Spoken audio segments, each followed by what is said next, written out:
Hello दोस्तों, स्वागत है आप सभी का स्टडी माई वे में। हमारा आज का टॉपिक है राष्ट्रपति। अलग अलग एग्जाम में इस टॉपिक से प्रश्न पूछे जाते हैं, तो आज इस टॉपिक को हम अच्छे से समझने का प्रयास करेंगे। हमारे देश में दो स्तर पे सरकार बनाने की व्यवस्था की गई है, एक राज्य स्तर पे और एक संघ स्तर पे। तो जो संघ स्तर पे सरकार की व्यवस्था की गई है, जिसे हम संघ के कार्यपालिका के नाम से जानते हैं, उस संघ के कार्यपालिका के एक हेड होते हैं, यानी कि एक प्रधान होते हैं, वो राष्ट्रपति होते हैं। यहाँ से दो प्रश्न पूछे जाते हैं, यानी कि यहाँ से दो प्रश्न बन जाते हैं। पहला ये पूछा जाता है कि संघ के कार्यपालिका के प्रधान यानी कि हेड किसे कहा जाता है, तो वो राष्ट्रपति को कहा जाता है। और दूसरा ये पूछा जाता है कि संघ के कार्यपालिका के वास्तविक हेड यानी कि वास्तविक प्रधान किसे कहा जाता है, तो वो प्रधानमंत्री को कहा जाता है। क्योंकि राष्ट्रपति की जो शक्तियाँ होती हैं वो प्रधानमंत्री में ही निहित होती है, यानी कि राष्ट्रपति की ज़्यादातर शक्तियों का यूज प्रधानमंत्री करते हैं। इसलिए प्रधानमंत्री को संघ के कार्यपालिका का वास्तविक हेड कहा जाता है और राष्ट्रपति को हेड कहा जाता है। और एक पॉइंट और पूछा जाता है कि भारत का प्रथम नागरिक किसे कहा जाता है, तो वो भी राष्ट्रपति को कहा जाता है। यानी कि जो भारत के राष्ट्रपति होते हैं वो भारत के प्रथम नागरिक होते हैं। तो ये दो तीन पॉइंट है, ये एग्जाम में पूछे जाते हैं, तो आप इसे ध्यान रखिएगा। अब आगे बात करते हैं इसके आर्टिकल की। सबसे पहले बात करते हैं आर्टिकल 52 की। आर्टिकल 52 में राष्ट्रपति के पद का वर्णन किया गया है, यानी कि उनके पोस्ट का वर्णन किया गया है। भारत का एक राष्ट्रपति होगा जो कि संघ के कार्यपालिका का हेड होगा। तो आर्टिकल 52 को आप आसानी से याद कर सकते हैं कि आर्टिकल 52 में राष्ट्रपति के पद यानी कि उनके पोस्ट का वर्णन किया गया है। अब आगे देखते हैं, आर्टिकल 53 की बात करते हैं। आर्टिकल 53 में राष्ट्रपति के कार्य एवं शक्तियों का वर्णन किया गया है। राष्ट्रपति की शक्तियां जैसे विधायी शक्ति, न्यायिक शक्ति, वीटो शक्ति, तो अलग अलग शक्तियां उन्हें दी गई हैं, जो कि एक अलग टॉपिक ही बनता है। तो उस टॉपिक को हम अगले वीडियो में पढ़ेंगे। फिलहाल इसमें आर्टिकल को कवर करते हैं। तो आर्टिकल 53 में क्या है, तो राष्ट्रपति के कार्य एवं शक्तियों का वर्णन किया गया है। अब बात करते हैं आर्टिकल 54 की। आर्टिकल 54 में राष्ट्रपति के निर्वाचन का वर्णन किया गया है। राष्ट्रपति का जो निर्वाचन है वो अप्रत्यक्ष चुनाव द्वारा किया जाता है, यानी कि इनडायरेक्ट से उन्हें चुना जाता है। अप्रत्यक्ष चुनाव का मतलब है कि जनता को राष्ट्रपति के चुनाव में वोट देने का अधिकार नहीं दिया गया है, बल्कि जनता के द्वारा जो प्रतिनिधि चुने जाते हैं, जैसे सांसद चुने जाते हैं, विधायक चुने जाते हैं, उन्हें ही राष्ट्रपति के चुनाव में वोट देने का अधिकार दिया गया है, जिसे हम निर्वाचक मंडल के नाम से जानते हैं। तो इस निर्वाचक मंडल को समझते हैं कि निर्वाचक मंडल में कौन कौन से सदस्य को शामिल किया गया है। तो पहला पॉइंट है लोकसभा के निर्वाचित सदस्य, दूसरा है राज्यसभा के निर्वाचित सदस्य और राज्य के विधानसभा के निर्वाचित सदस्य। निर्वाचित सदस्य का मतलब है कि जो जनता के द्वारा चुने गए हैं, जनता ने जिन्हें वोट देकर चुना है। और विधानसभा, आपको याद होगा कि दो केंद्र शासित प्रदेश ऐसे हैं, दिल्ली एवं पुदुचेरी, जहां विधानसभा है। तो दिल्ली एवं पुदुचेरी के जो विधानसभा है, उस विधानसभा के निर्वाचित सदस्य को भी इस निर्वाचक मंडल में शामिल किया गया है, यानी कि उन्हें भी राष्ट्रपति के चुनाव में वोट देने का अधिकार दिया गया है। निर्वाचित सदस्य का मतलब है कि आपको पता होगा राष्ट्रपति के द्वारा लोकसभा में 2 एंग्लो इंडियन सदस्य को मनोनीत किया जाता है और राज्यसभा में 12 सदस्यों को मनोनीत किया जाता है। क्योंकि उन्हें मनोनीत किया गया है, इस वजह से उन्हें ये अधिकार नहीं दिया गया है कि वो राष्ट्रपति के चुनाव में वोट करें। इसलिए जो निर्वाचित होते हैं उन्हें ही राष्ट्रपति के चुनाव में वोट देने का अधिकार दिया गया है। तो लोकसभा के निर्वाचित सदस्य टोटल 545 में से 243 निर्वाचित किए जाते हैं। राज्यसभा के निर्वाचित सदस्य 245 में से 233 निर्वाचित किए जाते हैं। इस तरह से संसद से टोटल 776 सदस्य राष्ट्रपति के चुनाव में वोट करते हैं। और विधानसभा के निर्वाचित सदस्य प्लस इसमें जो दिल्ली एवं पुदुचेरी केंद्र शासित प्रदेश है, उसके विधानसभा के निर्वाचित सदस्य, कुल मिलाकर विधायकों की संख्या होती है 4120। तो विधायक, कुल विधायक 4120 और कुल सांसद 776। इतने सदस्यों को राष्ट्रपति के चुनाव में वोट देने का अधिकार दिया गया है। अब यहाँ पे एक पॉइंट और याद रख सकते हैं कि जो विधान परिषद होते हैं, जो कि सभी राज्यों में नहीं है, उस विधान परिषद के सदस्यों को इसमें वोट देने का अधिकार नहीं दिया गया है। यानी कि आप इसे आसानी से याद रख सकते हैं कि विधान परिषद जो कि सिर्फ 7 राज्यों में है, ये सभी राज्यों में नहीं है। इस वजह से विधान परिषद को इस निर्वाचक मंडल में शामिल नहीं किया गया है, यानी कि उनके विधान परिषद के सदस्यों को राष्ट्रपति के चुनाव में वोट देने का अधिकार नहीं दिया गया है। अब आगे बात करते हैं आर्टिकल 55। आर्टिकल 55 में राष्ट्रपति के निर्वाचन की रीति यानी कि राष्ट्रपति के निर्वाचन की प्रक्रिया का वर्णन किया गया है। तो राष्ट्रपति के निर्वाचन की जो प्रक्रिया होती है वो समान अनुपातिक प्रतिनिधित्व प्रणाली के तहत होती है। समान अनुपातिक प्रतिनिधित्व प्रणाली क्या है? तो मान लीजिए कि राष्ट्रपति के पद के लिए अगर 4 उम्मीदवार खड़े होते हैं तो जो निर्वाचक मंडल यानी कि जो सदस्य राष्ट्रपति के चुनाव में वोट करते हैं वो चारों उम्मीदवार को वोट करेंगे और उसे वरीयता क्रम देंगे, यानी कि प्रेफरेंस देंगे कि कौन पहले नंबर पे, कौन दूसरे नंबर पे, कौन तीसरे नंबर पे और कौन चौथे नंबर पे। जितने व्यक्ति खड़े होंगे उतनी वरीयता दी जाएगी। अगर 3 व्यक्ति खड़े होते हैं तो तीसरे नंबर तक उन्हें वरीयता दिया जाएगा। 4 व्यक्ति खड़े होते हैं तो 4 नंबर तक वरीयता दिया जाएगा और अगर 5 व्यक्ति खड़े होते हैं तो 5 नंबर तक उन्हें प्रेफरेंस दिया जाएगा, यानी कि सभी को उसमें वोट दिया जाता है। इसमें एक कोटा फिक्स किया गया है कि आपको राष्ट्रपति बनने के लिए मिनिमम इतने वोट लाने होंगे। उसे थोड़ा सा समझते हैं। तो कुल वोटों की जो संख्या होती है यानी कि जितने भी वोट दिए गए हैं उसका बटा 2 + 1, यानी कि सीधे शब्दों में अगर कहें तो 50% + 1। यदि 50% + 1 वोट कम से कम लाने होते हैं तभी उन्हें राष्ट्रपति चुना जाता है। अब राष्ट्रपति का वोटिंग किस प्रकार किया जाता है यानी कि वोट किस प्रकार दिया जाता है उसे थोड़ा सा समझ लेते हैं। अब मान लीजिए कि राष्ट्रपति के चुनाव के लिए यानी कि राष्ट्रपति के पद के लिए 4 उम्मीदवार खड़े हुए हैं, A, B, C और D।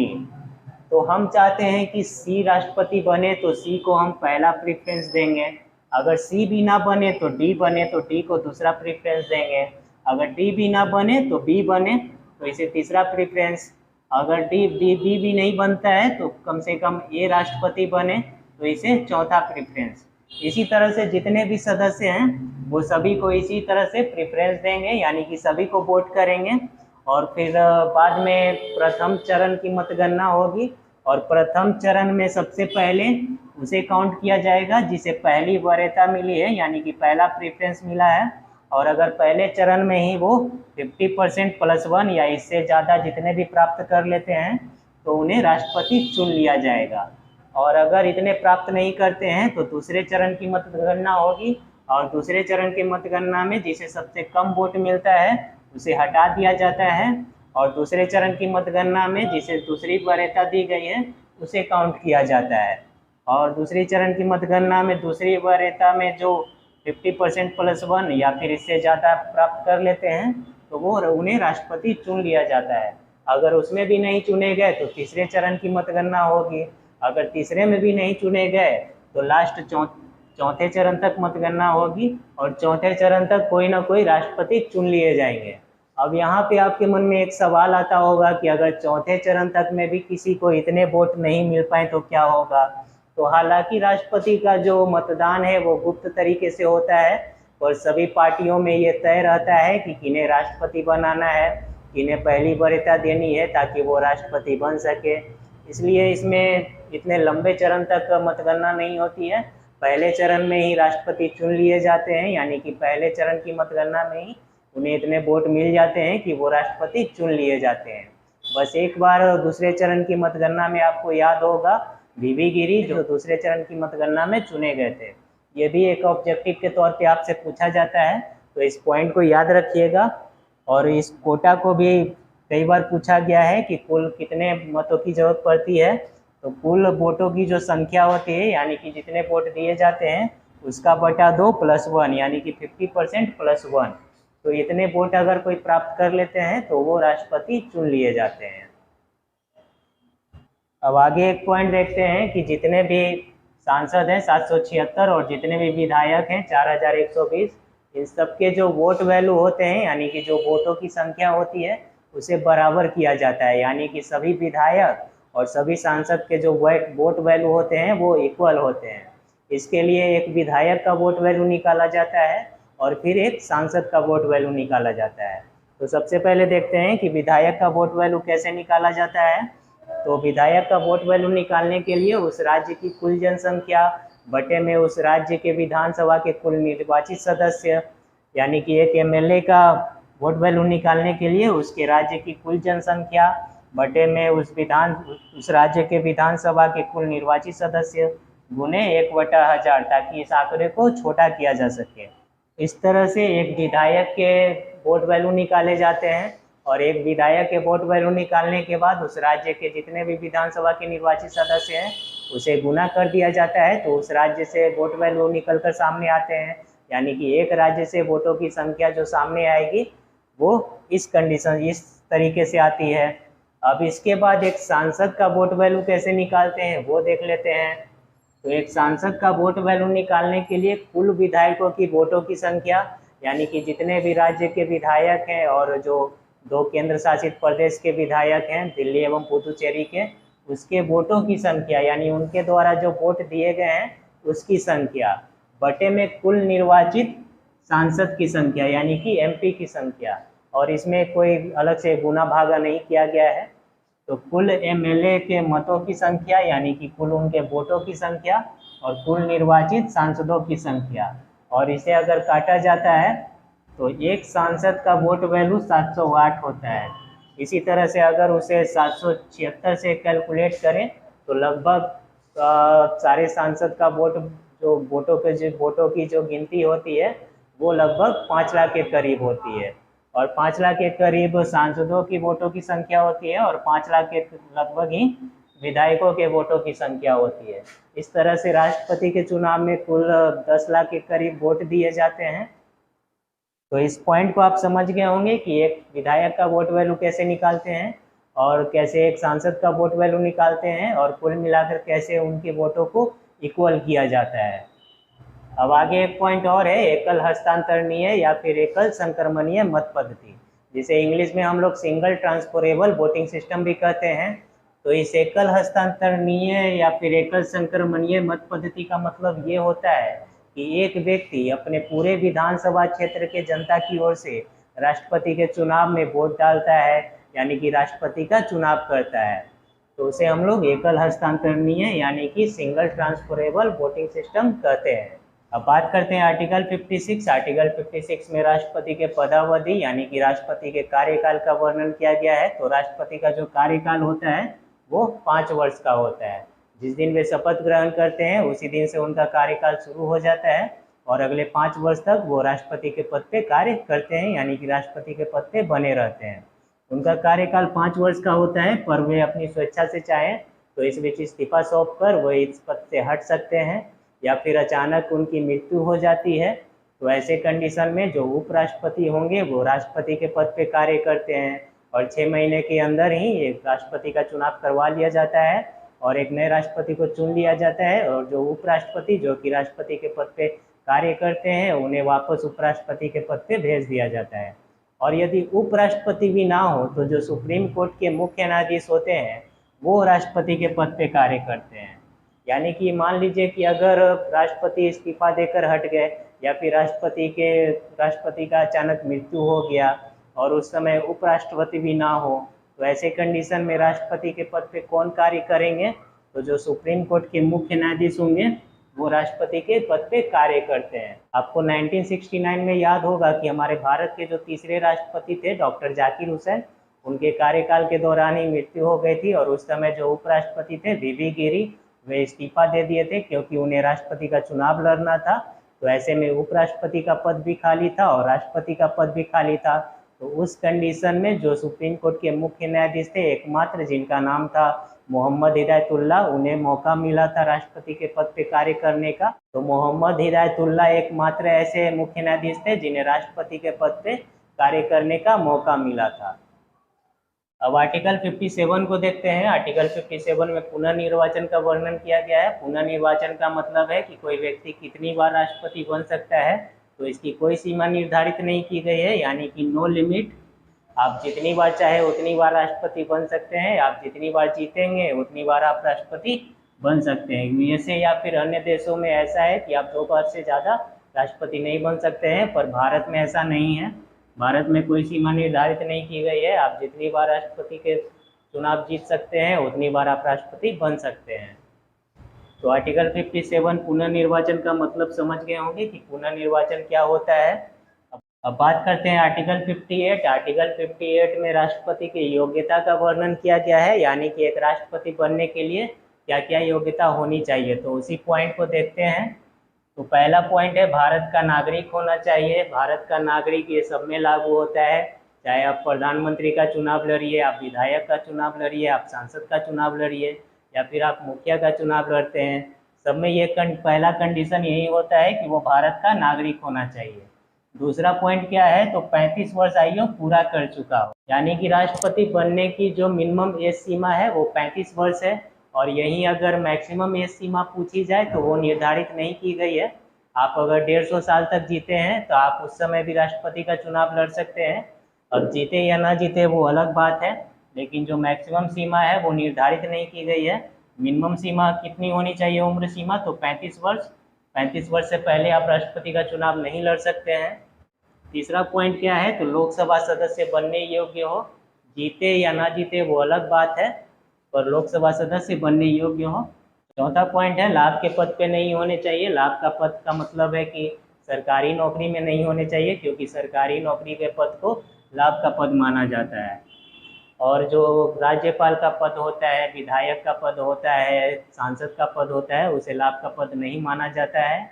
तो अगर कोई सरकारी नौकरी में है तो राष्ट्रपति का चुनाव लड़ने से पहले उसे सरकारी नौकरी छोड़ना पड़ता है। और यदि कोई राज्यपाल है या फिर विधायक है या फिर सांसद है, तो जब वो राष्ट्रपति का चुनाव लड़ रहे हैं और चुनाव में वो जीत जाते हैं, यानी कि राष्ट्रपति बन जाते हैं, तब वो राज्यपाल या विधायक या फिर सांसद के पद को छोड़ सकते हैं। तो सरकारी नौकरी के पद को चुनाव लड़ने से पहले और जो राज्यपाल या विधायक या सांसद का जो पद है वो जीतने के बाद छोड़ा जाता है, क्योंकि सांसद, विधायक और जो राज्यपाल का पद है वो लाभ का पद नहीं माना जाता है। अब अगला पॉइंट क्या है, तो अगला पॉइंट है कि जब राष्ट्रपति के उम्मीदवार के लिए जब चुनाव आयोग के पास नॉमिनेशन भरने जाते हैं तो उस समय आपके सपोर्ट में निर्वाचक मंडल के 100 सदस्य होने चाहिए, 50 प्रस्तावक के रूप में और 50 अनुमोदक के रूप में। सदस्य का मतलब है जो निर्वाचक मंडल के सदस्य, यानी कि 50 विधायक या सांसद आपके सपोर्ट में प्रस्तावक के रूप में होने चाहिए और 50 विधायक या सांसद आपके सपोर्ट में अनुमोदक के रूप में होने चाहिए। तो इतने पॉइंट है जो कि एक राष्ट्रपति बनने की योग्यता है। अगर आप इतने पॉइंट को फुलफिल करते हैं तो आप राष्ट्रपति बन सकते हैं। पर जो राजनीति से जुड़े लोग हैं वही लोग यहाँ तक पहुँच पाते हैं और राष्ट्रपति का चुनाव लड़ पाते हैं। अब बात करते हैं आर्टिकल 60। आर्टिकल 60 में है शपथ। तो राष्ट्रपति को जो शपथ है वो सुप्रीम कोर्ट के मुख्य न्यायाधीश दिलाते हैं, यानी कि चीफ जस्टिस ऑफ इंडिया, वो राष्ट्रपति को शपथ दिलाते हैं।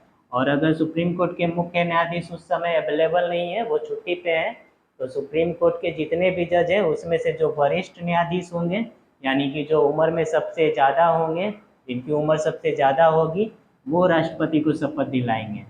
तो शपथ से प्रश्न भी पूछा जाता है कि राष्ट्रपति को शपथ कौन दिलाते हैं, तो सुप्रीम कोर्ट के मुख्य न्यायाधीश, यानी कि चीफ जस्टिस ऑफ इंडिया। और राष्ट्रपति अपना इस्तीफा किसे सौंपते हैं, तो उपराष्ट्रपति को। ये भी पॉइंट पूछे जाते हैं, तो इस पॉइंट को भी आप ध्यान रखिएगा। अब आगे आर्टिकल 61 की बात करते हैं। आर्टिकल 61 में महाभियोग की प्रक्रिया का वर्णन किया गया है। महाभियोग की प्रक्रिया आप पढ़े होंगे, अमेरिका के संविधान से लिया गया है। अब मान लीजिए राष्ट्रपति अपने पद की गरिमा का उल्लंघन करते हैं, यानी कि कोई ऐसा कार्य करते हैं जिससे संविधान का उल्लंघन होता है, तो उन्हें हटाने हेतु जो प्रक्रिया चलाई जाती है उसे महाभियोग की प्रक्रिया कहा जाता है।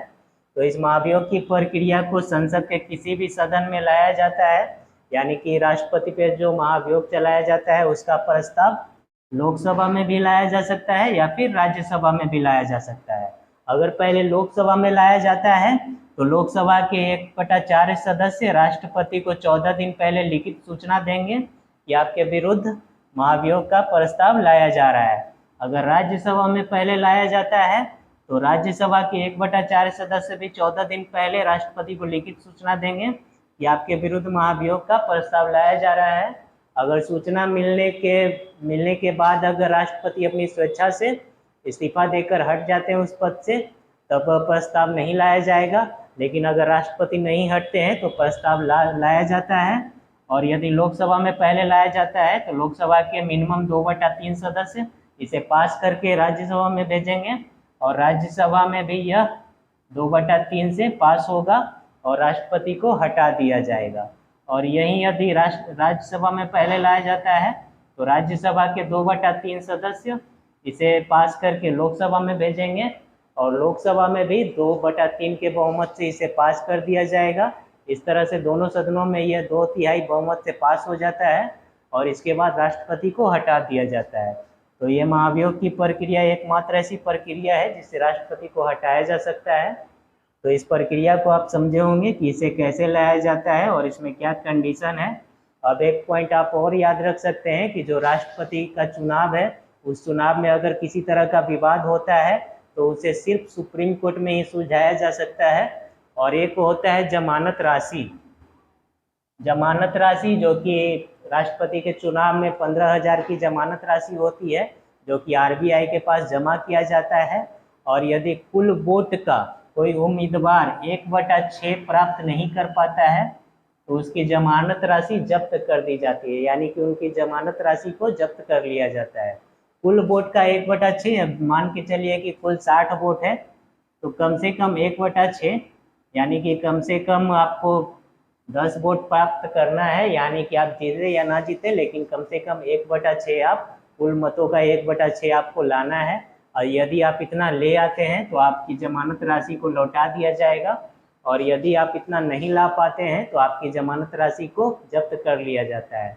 ये जमानत राशि और ये 1/6 राष्ट्रपति से लेकर मुखिया तक के चुनाव में लागू होता है। तो उम्मीद है इस राष्ट्रपति के चैप्टर को आप अच्छे से समझे होंगे। आगे अगले वीडियो में हम राष्ट्रपति के शक्तियों के बारे में जानेंगे, यानी कि उनकी शक्तियों को अच्छे से समझेंगे। तब तक के लिए थैंक यू।